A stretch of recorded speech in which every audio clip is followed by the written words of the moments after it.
मेरा नाम शिवानी है और मैं 21 साल की हूँ। मेरी एक बहन और एक भाई है। मेरे पिताजी हैं और मेरी माँ तो मेरी बहन के जन्म के समय ही भगवान को प्यारी हो गई थी। इसलिए मैंने अपने भाई बहन को माँ की तरह पाल पोस कर बड़ा किया था। अब पिताजी काफ़ी बूढ़े हो चुके थे। वह भी चाहते थे कि भाई की नौकरी लग जाए और वह अपनी ज़िंदगी में सेट हो जाए। इसलिए पिताजी ने अपनी ज़िंदगी की सारी कमाई लगाकर भाई की एक जगह नौकरी लगवा दी। जब तक भाई की नौकरी नहीं लगी थी तब तक भाई पिताजी की हर बात मानता था। लेकिन जब भाई की नौकरी लग गई और वह अपने पैरों पर खड़ा हो गया, अब वह पिताजी से सीधे मुंह बात भी नहीं करता था। मेरे पिता ने सोचा कि इसकी शादी करवा देता हूँ, यह ठीक हो जाएगा। पिताजी ने जो भी पैसे थे वह भी भाई की शादी में खर्च कर दिए और उनकी एक अच्छी लड़की से शादी करवा दी। शादी से पहले तो बहुत सुना था कि लड़की बहुत अच्छी है, बहुत संस्कारी है, घर संभाल कर चलेगी, सबको अपना समझेगी। लेकिन हमारी भाभी ने तो पहले ही दिन हमें पराया कर दिया। भाई की नौकरी दूसरे शहर में लगी थी, इसलिए भाई तो भाभी को कुछ ही दिनों बाद अपने साथ वहीं ले गया। और पहले तो जो कभी कभार हमसे मिलने भी आया करता था, अब तो वह बिल्कुल नहीं आता था कि हम लोग कहीं उससे रुपए ना मांग ले। और खुद देने की ही तो बात ही अलग थी। जब भी पिताजी पैसे के लिए कहते तो वह कह देता था, मेरा बहुत खर्चा है, मैं आपको पिताजी पैसे नहीं दे सकता हूँ, आप अपना इंतज़ाम खुद देख लो। अब मेरे पिताजी यह सोचते थे कि मैं अपनी दोनों बेटियों की शादी कैसे करूँगा। पिताजी ने सोचा था बेटा नौकरी पर लग जाएगा तो हम दोनों मिलकर दोनों बेटियों की अच्छे घर में शादी कर देंगे। लेकिन बेटा तो अपने फ़र्ज़ से पीछे हट गया। लेकिन मैं अपने फ़र्ज़ से कैसे पीछे हट सकता हूँ, क्योंकि जिस तरह वह मेरा बेटा है तो यह भी मेरी बेटियाँ हैं। मेरे पिताजी ने अपनी एफडी से पैसे निकालकर मेरी शादी कर दी। मेरी शादी मेरे पिताजी ने एक मध्यम वर्गीय परिवार में की थी। हाँ, लेकिन मेरे पति अच्छा खासा पढ़े लिखे थे, इसलिए उनकी नौकरी भी अच्छी थी और मैं शादी करके अपने ससुराल आ गई। जब मैं ससुराल पहुंची तो मैंने देखा कि वहाँ तो मेरी कोई इज्जत ही नहीं है। वहाँ मेरी हैसियत एक नौकरानी की तरह है, क्योंकि मैं सुबह 5 बजे उठ जाती थी और सारे घर का काम करती, सब कुछ करती, लेकिन कोई मुझसे 2 मीठे बोल बोलने वाला ना था। शायद उन लोगों ने जितने दहेज सोचा था पिताजी ने उससे कम ही दिया होगा, इसलिए मैं अपनी सास को बहुत बुरी लगती थी। हाँ, लेकिन मेरे पति को मैं इतनी बुरी नहीं लगती थी। मेरे पति मुझसे प्यार से बात कर लेते थे। मेरे लिए उस घर में गुजारा करने के लिए यही काफ़ी था। मेरी बहन अभी पढ़ रही थी, इसलिए मेरे पिताजी उसकी इतनी जल्दी शादी करना नहीं चाहते थे। मैं तो ज़्यादा पढ़ नहीं पाई थी, क्योंकि मैं घर में बड़ी थी। अगर मैं ज़्यादा पढ़ाई करती तो मेरे भाई बहन को कौन पालन पोषण करता, इसलिए मैं ज़्यादा पढ़ लिख नहीं पाई। लेकिन मुझे इस चीज़ का कोई दुख नहीं, क्योंकि भले ही मैंने ना पढ़ाई की हो, लेकिन मैंने अपने दोनों भाई बहनों को पढ़ा लिखा दिया, जिससे कि वह अपने जीवन में हमेशा खुश रहेंगे। मैं अपने ससुराल वालों को शिकायत का कोई मौका ना देती, सब काम समय पर कर देती, इसलिए मेरे पति भी मुझे ज़्यादा कुछ ना कहते। हाँ, कभी कभार मेरी सास मुझे दहेज का ताना ज़रूर सुनाती थी, लेकिन फिर वह भी मेरे काम को देखकर चुप हो जाती, सोचती कि चलो दहेज नहीं लाई तो क्या हुआ, सब काम तो कर लेती है, मेरी सारी बात तो सुन लेती है, पलटकर जवाब तो नहीं देती है, इतना ही काफ़ी है। और मैं अपने काम में ही लगी रहती थी और किसी से कुछ भी नहीं कहती थी। मेरे ससुराल में मेरी सास और मेरे पति ही थे, क्योंकि मेरे पति के होने के बाद उनके पिताजी के एक्सीडेंट की वजह से मृत्यु हो गई थी, इसलिए मेरी सास ने ही मेरे पति का पालन पोषण कर बड़ा किया था। मेरी सास अपने बेटे से बहुत प्यार करती थी। उनका बेटा जो भी कहता वह झट से मान लेती थी और वो चाहती थी कि उनका बेटा खुश रहे। और मैं ये सोचकर खुश रहती थी कि चलो कम से कम उनके बेटे को तो मैं खुश रखती हूँ। भगवान का दिया सब कुछ था, लेकिन बस एक चीज़ नहीं थी कि मैं माँ नहीं बन पा रही थी। मेरी सास मुझे इस बात का बार बार ताने दिए जा रही थी कि शादी को 2 साल हो गए, लेकिन अभी तक इसने कोई खुशखबरी नहीं सुनाई है। अब मैं अपनी सास को कैसे बताऊं कि जब मैं शादी करके आई थी तो 2-3 महीने बाद ही मैं प्रेग्नेंट हो गई थी। लेकिन मेरे पति ने कहा कि अभी मेरा बजट नहीं है, तो मैं कहाँ से तुम्हारा यह सब खर्चा उठाऊंगा, इसलिए तुम अभी बच्चे के बारे में बिल्कुल मत सोचना। मैं तैयार नहीं हूँ। और ना जाने मुझे कौन सी दवाई लाकर खिला दी, जिसकी वजह से मेरा गर्भपात हो गया। और गर्भपात क्या हुआ, बहुत महीनों तक मुझे बहुत सी परेशानियों का सामना करना पड़ा, लेकिन फिर भी मैंने कुछ नहीं कहा, क्योंकि मुझे लगा हो सकता है सच में मेरे पति के पास पैसों की कमी हो, इसी वजह से मेरे पति मना करते हो। लेकिन मैंने देखा कि मेरे पति हर समय किसी से फ़ोन पर बात करते रहते हैं, और जैसे ही मैं आती थी तो वह मुझ पर चिल्लाने लग जाते थे कि मेरे कमरे में आने से पहले मेरी परमिशन लिया करो। मेरे पति ऐसा क्यों करते थे मुझे समझ नहीं आता था। खैर समय बीतता गया। अब मेरी शादी को 3 साल हो गए। अब तो मेरी सास ने मेरा जीना ही हराम कर दिया। मैं बार बार अपने पति से कहती कि चलिए ना किसी डॉक्टर को दिखा दीजिए, मुझे बच्चा क्यों नहीं हो रहा है। अब तो हमारे पास पैसे की भी कोई कमी नहीं है। आप मुझे किसी दिन किसी डॉक्टर के पास लेकर चलिए और मेरा चेकअप करा दीजिए कि आखिर क्या वजह है जो मैं माँ नहीं बन पा रही हूँ। अब तो मुझे मेरी सास के साथ साथ हर कोई ताने मारने लगा था, बांझ बांझ कहकर बुलाने लगा था। अब तो मेरे लिए यह सब सहना असहनीय हो रहा था। लेकिन मैं सोच रही थी कि अगर मैंने अपनी सास को सारी बात बता दी तो भी वे मेरी ही गलती निकाल देंगी, अपने बेटे को कुछ नहीं कहेंगी। इसलिए मैंने उन्हें कुछ नहीं बताया, बस चुपचाप सब सहती रहती और अपने पति से कहती कि मेरी जांच करवा दो। एक दिन मेरे पति मुझे एक डॉक्टर के पास लेकर गए।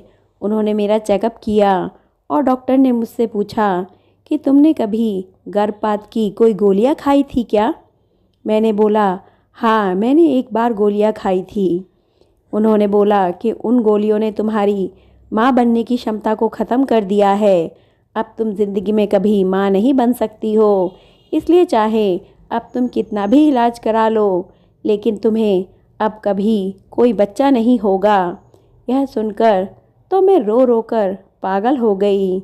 मैंने अपने पति से कहा कि आपने मुझे कौन सी दवाई खिला दी, तो मेरे पति तो मुझे ही चिल्लाने लगे और मुझे ही सबके सामने एक ज़ोर का थप्पड़ दे मारा और कहा कि क्या मैंने तुझे जानबूझकर कोई गलत दवाई दी है?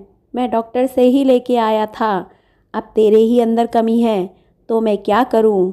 मेरे पति ने मुझे इतनी ज़ोर का थप्पड़ मारा था कि मैं दूर जाकर गिर पड़ी थी और थोड़ी देर मैं वहीं बैठी रही और आंसू पोंछकर फिर अपने पति के साथ घर आ गई। मेरे पति ने घर आते ही सारी बात मेरी सास को बता दी। अब मेरी सास ने तो मेरा जीना हराम ही कर दिया। मेरी सास ने कहा ऐसी औरत का हम क्या करेंगे जो हमारे घर का वारिस और वंश ना बढ़ा सके। हमें नहीं चाहिए इसके बाप को खबर कर दे कि वो अपनी बेटी को यहाँ से ले जाए, हम इसका खर्चा ना उठाएंगे। ऐसी बहू नहीं चाहिए हमें। मेरे पति ने कहा हाँ, मेरी माँ बिल्कुल सही कह रही है, सारी गलती तुम्हारी ही है, तुम में ही कमी है, तुम्हारी ही हर चीज़ खराब है। तुम चली जाओ इस घर से, या तो फिर जो मैं कहता हूँ वह मान लो। मैंने पूछा बताइए आप क्या कह रहे हैं? जो बात मेरे पति ने बोली उसको सुनकर तो मैं हैरान रह गई। मेरे पति ने कहा कि तुम अपनी छोटी बहन से मेरी शादी करवा दो, इसके बदले तुम इस घर में रह सकती हो, लेकिन तुम्हें सिर्फ एक नौकरानी की हैसियत से ही मैं रख पाऊँगा। तुम ये मत सोचना कि तुम अपनी बहन की बराबरी करोगी। तुम अपनी बहन से मेरी शादी करवा दो तो तुम इस घर में रह सकती हो, लेकिन तुम्हें सिर्फ एक नौकरानी की हैसियत से ही मैं रख पाऊँगा। तुम ये मत सोचना कि तुम अपनी बहन की बराबरी करोगी। तुम अपनी बहन से मेरी शादी करवा दो तो तुम इस घर में रह सकती हो, वरना मेरे लिए लड़कियों की कोई कमी नहीं है। मुझे तो कोई ना कोई मिल ही जाएगी, मगर मुझे जब शादी करनी ही है तो तुम्हारी बहन से ही कर लेता हूँ। मैंने बहुत सोच समझकर यही सोचा कि कोई ना कोई तो इस घर में आएगी ही, क्योंकि अब तो ये लोग मुझे ऐसे ना रखेंगे। इससे अच्छा तो मैं अपनी बहन से ही अपने पति की शादी करवा देती हूँ। मैं अपने पिताजी के पास गई और उनसे बात की कि उनसे कहा कि आप दीपा की शादी मेरे पति से करवा दीजिए, क्योंकि अगर आप दीपा की शादी मेरे पति से करवा देंगे तो वो लोग मुझे उस घर में रहने देंगे, वरना पिताजी वह मुझे धक्के मार के घर से निकाल देंगे और कोई दूसरी तो वैसे भी आएगी, वह मुझे क्यों अपने घर में रखेगी। इसलिए आप मेरी बहन से ही शादी करा दीजिए। कम से कम मेरी बहन मुझे अपने घर से तो ना निकालेगी। बहुत हाथ पैर जोड़ने के बाद पिताजी शादी के लिए मान गए। अब मेरे पति और मेरी बहन की शादी हो रही थी। मैं शादी की तैयारियां कर रही थी, अपनी ही सौतन को घर लाने की तैयारी कर रही थी। मुझे समझ नहीं आ रहा था मैं खुश हूँ या दुखी हूँ, लेकिन फिर भी मैं सारे काम ऐसे कर रही थी जैसे मैं कोई नौकरानी हो। अब तो मैं अपने आप को भी नौकरानी की तरह ही समझने लगी थी, क्योंकि मेरे पति ने ही कहा था कि तुम्हें अगर इस घर में रहना है तो तुम एक नौकरानी की हैसियत से रह सकती हो, मेरी पत्नी होने की हैसियत से नहीं। मेरी बहन शादी करके आ गई। मेरी बहन इस शादी से बहुत खुश थी, मानो मेरी बहन भी यही चाहती हो कि उसकी शादी मेरे पति से हो जाए। अब उन दोनों की शादी को कुछ दिन हो गए थे। वो दोनों अपनी शादी में बहुत खुश थे और यह सब देखकर मैं भी खुश थी। मैं सारे दिन घर का काम करती, उन सब की जली कटी बातें सुनती, लेकिन फिर भी एक सुकून था कि चलो मेरी बहन को मैंने माँ बनकर पाला था, कम से कम मेरी बहन खुश है। एक दिन मेरे पति और मेरी बहन आपस में बात कर रहे थे और मैं उनके लिए चाय बनाकर लेकर आई, लेकिन उन्हें पता नहीं चला कि मैं दरवाजे पर ही खड़ी हूँ। वे आपस में बात कर रहे थे कि देखा तुम्हारी बहन को कैसे हमने बेवकूफ़ बनाकर शादी भी कर ली और उसे पता भी नहीं चला। मैंने उसे ऐसी दवाई दे दी जिससे कि वह कभी माँ ही नहीं बन सकती, और जब उसमें खुद ही में ही कमी है तो वह हम दोनों को क्या रोकेगी। मेरी बहन कहने लगी, आपने बिल्कुल ठीक किया, अगर आप ऐसा ना करते तो मेरी बहन कभी भी मेरी और आपकी शादी ना करती और हमारा प्यार कभी पूरा ना होता। मैं आपसे बहुत प्यार करती हूँ और आप मुझे बहुत अच्छे लगते हो। इतना सुनते ही मेरे तो पैरों तले से ज़मीन खिसक गई। चाय की प्याली वहीं टूट के गिर गई। उन लोगों को पता चल गया कि मैंने उनकी बातें सुन ली, लेकिन उन्हें कोई फ़र्क नहीं पड़ा, क्योंकि वह जानते थे कि मैं कर ही क्या लूँगी। और मैं अपने कमरे में चली गई। अपने कमरे में आकर पहले तो मैं बहुत रोई, फिर मैंने सोचा मेरे पति और मेरी बहन दोनों ने मिलकर मुझे धोखा दिया है। इसका मतलब मेरे पति अकेले कमरे में मेरी बहन के साथ ही प्यार फरमाते थे। उन्होंने जानबूझकर मेरा गर्भपात करा दिया और मुझे ऐसी दवाई दे दी जिससे कि मैं कभी माँ ही नहीं बन सकती। आखिर मैंने इन लोगों का क्या बिगाड़ा था? अगर इन लोगों को शादी भी करनी थी तो यह लोग मुझे कह देते, मैं इन लोगों की ज़िंदगी से चुपचाप चली जाती। लेकिन इन्होंने मेरे साथ इतना बुरा क्यों किया कि मुझसे मेरे माँ बनने का ही हक छीन लिया। आखिर मेरी बहन को मेरे साथ यह सब करके क्या मिला? अब मैंने फ़ैसला ले लिया कि मैं इस घर में नहीं रहूँगी। अगर मुझे नौकरानी ही बनना है तो मैं बाहर काम करके बन जाऊँगी, क्योंकि बाहर कम से कम मैं इस घुटन भरी ज़िंदगी से तो दूर रहूँगी। मैंने अपना सामान पैक किया और मैंने अपनी बहन और पति के लिए एक चिट्ठी छोड़ी जिसमें मैंने लिखा था कि आप लोगों ने मेरे साथ बहुत गलत किया है, लेकिन मैं तो आपको बद्दुआ भी नहीं दे सकती, क्योंकि मैंने जिससे आपकी शादी करवाई है आखिर मैं उसकी भी तो माँ जैसी हूँ, इसलिए अपनी बेटी को मैं कैसे बद्दुआ दे सकती हूँ। आप दोनों हमेशा खुश रहिए, भगवान करे आपके घर कभी कोई गम ना आए। मैं इस घर को छोड़कर जा रही हूँ और मैं दूसरे शहर जाने के लिए एक बस में बैठ गई। बगल वाली सीट पर एक बुज़ुर्ग सी अम्मा जी बैठी थी, शायद वह कहीं जा रही थी। अम्मा जी को बहुत प्यास लग रही थी। अम्मा जी प्यार से बहुत व्याकुल थी। तब उन्होंने मुझसे कहा, बेटा मुझे बहुत प्यास लगी है, क्या तुम मेरे लिए पानी ला सकती हो? मैं पानी ले आई और उन्हें पानी पिलाया। उन्होंने मुझसे पूछा कि तुम अकेले कहाँ जा रही हो? तो मैंने उन्हें सारी बात बताई। उन्होंने कहा, बेटा ज़माने में तुम्हारा कोई नहीं है तो चलो तुम मेरे साथ चलो, मुझे ही माँ मान लो। मैं तुम्हें एक ऐसी जगह लेकर चलती हूँ जहाँ पर तुम्हें सब कुछ मिल जाएगा और तुम पूरी हो जाओगी। पहले तो मुझे उन पर थोड़ा शक हुआ कि कहीं यह मेरे साथ कुछ गलत ना करे, लेकिन फिर मैंने सोचा कि किस्मत ने मेरे साथ जितना गलत किया है और मेरे पति ने जितना मेरे साथ गलत किया है उससे ज़्यादा गलत और कौन ही मेरे साथ कर सकता है। फिर मैं अम्मा जी के साथ चली गई और अम्मा जी मुझे एक बाल आश्रम लेकर गई।